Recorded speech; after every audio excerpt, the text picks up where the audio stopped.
Hi guys, today I'm going to read for you chapter 14 of The Scarecrow and His Servant. Chapter 14, A Surprise Witness. And everyone looked at the judge. The look on his face was enough to make Jack feel that all his ribs had come loose and fallen into the pit of his stomach. The first witness had yet to be cross-examined. He said, "Mr. Zaccarelli, you may proceed." "Thank you, my lord," said the lawyer. Jack looked at Granny Raven. What was going to happen now? But he couldn't read any expression on the old bird's face. The scarecrow climbed back up into the witness box, smiling all around. Mr. Zaccarelli smiled back, and the two of them looked like the best of friends. Then the lawyer began. "You are the scarecrow mentioned in the letter we have just heard?" "Oh, yes," said the scarecrow. "Are you sure of that?" "Absolutely sure."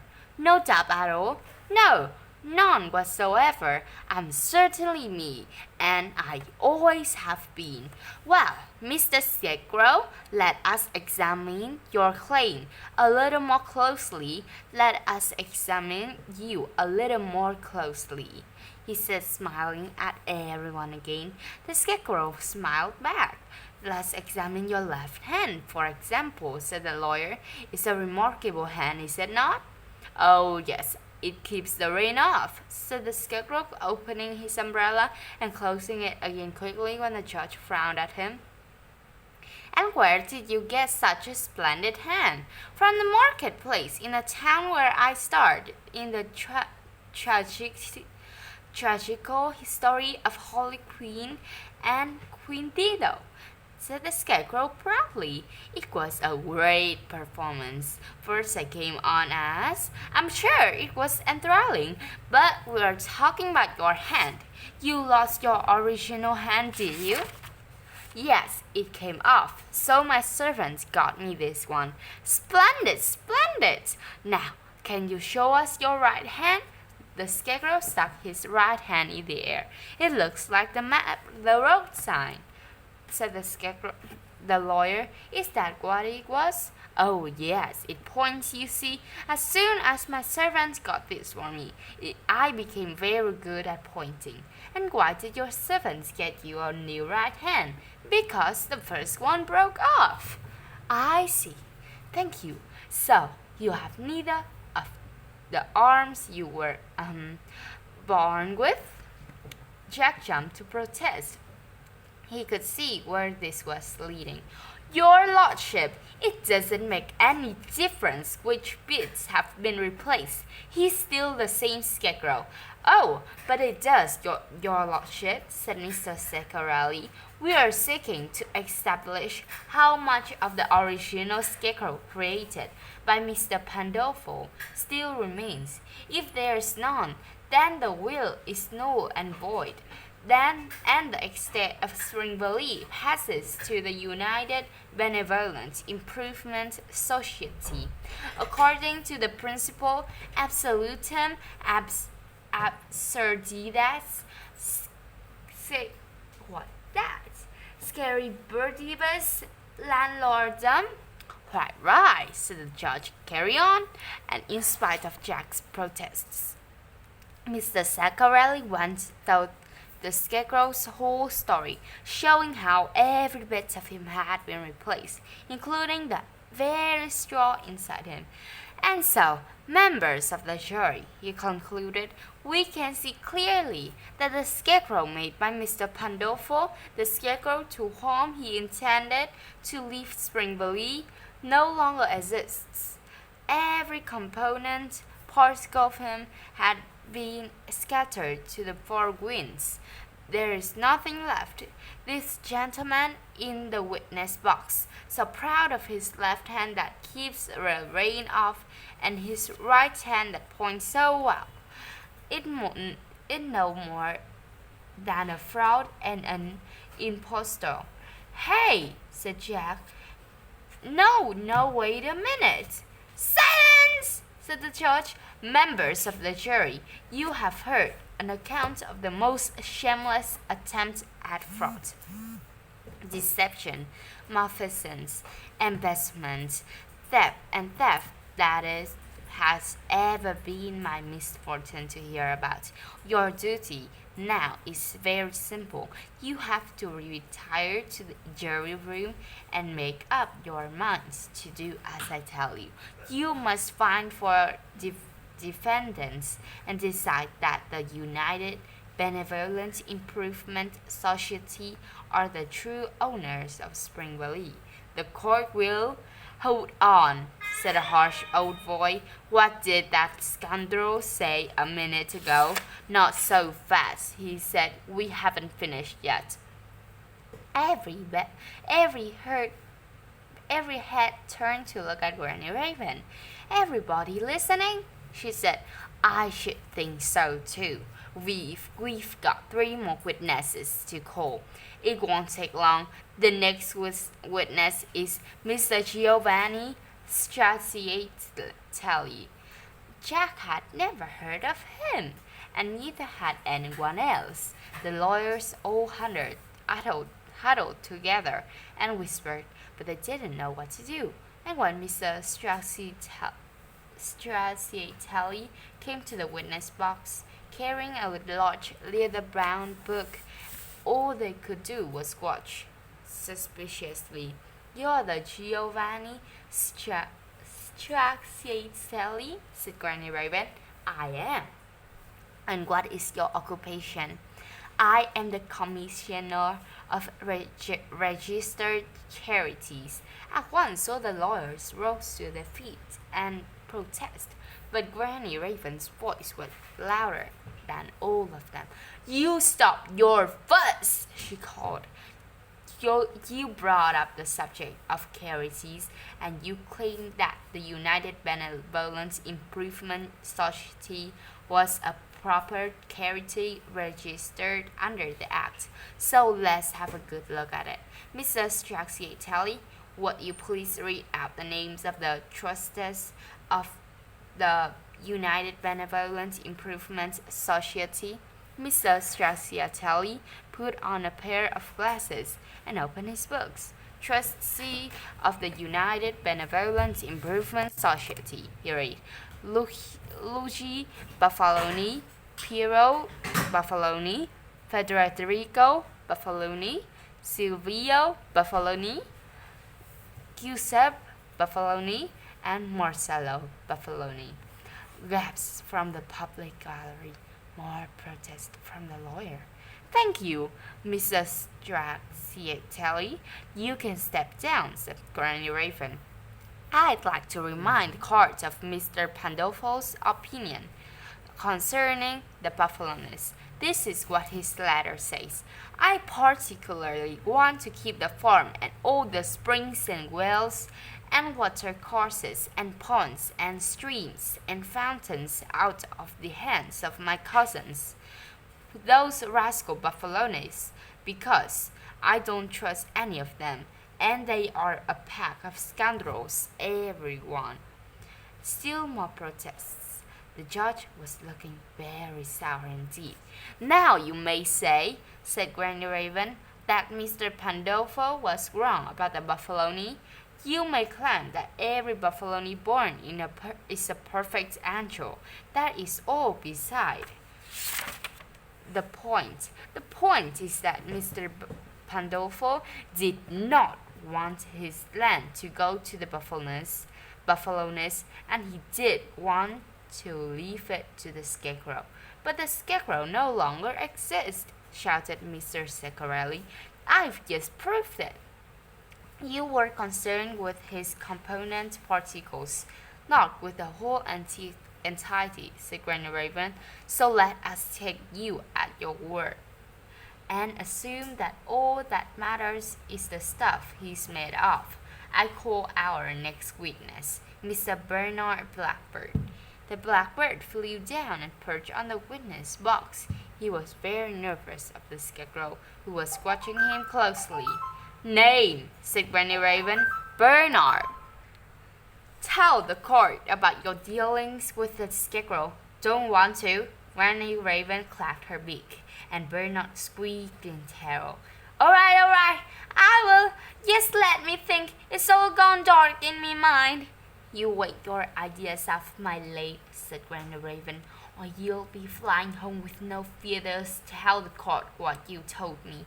I'm scared of him, said Bernard, looking at the Scarecrow. He won't hurt you. Do as you're told. All right, if I have to. I was on the road somewhere. I was ever so hungry. I seen him coming out of a caravan, and then I seen him banging his head. Mind you, that was a different head. That was a turnip. Never mind what sort of head it was. What was he doing? Banging it. He was whacking himself on the bones. Then something fell out, and him and the little geezer bent down to look at it. And my brain, cried the Scarecrow. So it was you scoundrel! Silence! Shouted the judge. Witness, carry on. I forgot what I was saying, whined the Blackbird. When he shouts at me, I get all nervous. I'm highly strung. I can't help it. You shouldn't let him shout like that. It's not fair. I'm only young. Stop complaining, said Granny Raven. What happened next? Something fell out of his head. What was it? It was a pea, a dried pea. It was my brain, said the Scarecrow passionately. Stop him, cried Bernard, flinching. It's gonna hit me. He gave me a really cruel look. You'll get worse than that from me, said Granny Raven. Tell the court what you did. Well, I thought he didn't have no more use for it, so I ate it. I was hungry, he said piteously. I hadn't had nothing for days, and when I see that pea, I thought he was just throwing it away. So I come down and picked it up, and I never knew it was important. It didn't taste very nice either. It was ever so dry. That'll do. It gave me a bellyache. I said that's enough. It might have been poisoned. How dare you, said the Scarecrow. Stop him, cried Bernard, fluttered in terror. You seen the look he gave me? You heard him? Help! He's going to murder me. That's quite enough, snapped Granny Raven. I need compensation. I do, said Bernard. I need consoling. You've stolen all of my chance and happiness away. This has I'll never be the same in it. Therapy. Get off home and stop whining, said Granny Raven, or I'll give you some therapy that'll sort you out for good. Bernard crept along the edge of the witness box, flinching dramatically as he came near the Scarecrow, although the Scarecrow didn't move. Then he flew straight for the open window and vanished. Our final witness, said Granny Raven, with a look of disdain after Bernard, is the Scarecrow's personal attendant. What, me? Said Jack. Yes, boy, you get a move on. So Jack went into the witness box. The lawyers were busily objecting, but the judge wearily said, let the boy give evidence. The jury will soon see what rubbish it is. When the Raven said, tell the jury what happened on the island where you were marooned. All right, said Jack. We were left on this island, and there wasn't any food, and I was going to starve to death. So Lord Scarecrow very generously let me eat his head, all of it, except the brain, obviously, being as that was eaten already. So I started to eat it, and bit by bit I ate almost all of it, and it kept me alive. And then that coconut fell down, and I stuck it on his neck. And very good he looks too. If it wasn't for Lord Scarecrow's generosity in letting me eat his head, I'd be nothing now but a skeleton. So there, your lordship, members of the jury, said Granny Raven. There is your entire case. The United Benevolent Improvement Society, which is currently running poison factories in Spring Valley and draining all the wells, is a front organization for the Buffaloni family. Mr. Pandolfo wanted to keep Spring Valley out of the hands of the Buffalones and leave it to the Scarecrow. The only remaining particles of the original Scarecrow are now indissolubly mingled with those of Bernard. The Blackbird and Jack the servant, and I shall obtain power of attorney to act for Bernard on behalf of all the birds, since he is a feckless wretch. But we maintain that the kingdom of the birds, together with Jack the servant and now the true and undisputable owners of Spring Valley, in perpetuity. The jury haven't heard my summing up yet, said the judge. They can begin by forgetting everything they have just heard. The testimony of the Scarecrow's witnesses is to be disregarded, on the grounds that it is more favorable to the Scarecrow than to the United Benevolent Improvement Society, a charity of the utmost worthiness. Rose, trustees are gentlemen of the highest honesty and integrity. Besides employing a large number of you, ladies and gentlemen of the jury, you know what's good for you. I mean, you know your duty. Go to the jury room and decide that the Scarecrow should lose this case. No need, our lordship, said the foreman. We've already decided. Excellent. It only remains for me to congratulate the United. No, said the foreman. We require the Scarecrow wins. What? All the lawyers were on their feet at once, protesting loudly, but the foreman of the jury took no notice. We don't care about all that, he said. It's common sense. Don't matter if he is all different bits from what he was. He's still the same Scarecrow, and a fool you can see that. And we're all fed up with the fountains being dry. So what we decide is this. Spring Valley is to be owned by the birds and by the servants and by the Scarecrow equally, and that's it. That's the voice of people. A great cheer broke out from the public gallery. The judge called for silence, but no one took any notice. The lawyers were still arguing, but no one took any notice of them either. The Scarecrow and Jack were both lifted on the shoulders of the crowd and carried out to the square, with Granny Raven went to perch on a fountain, while the Scarecrow made a speech.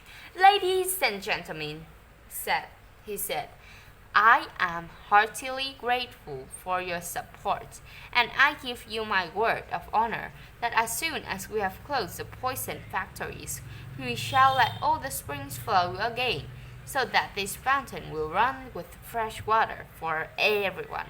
More cheers from the crowd.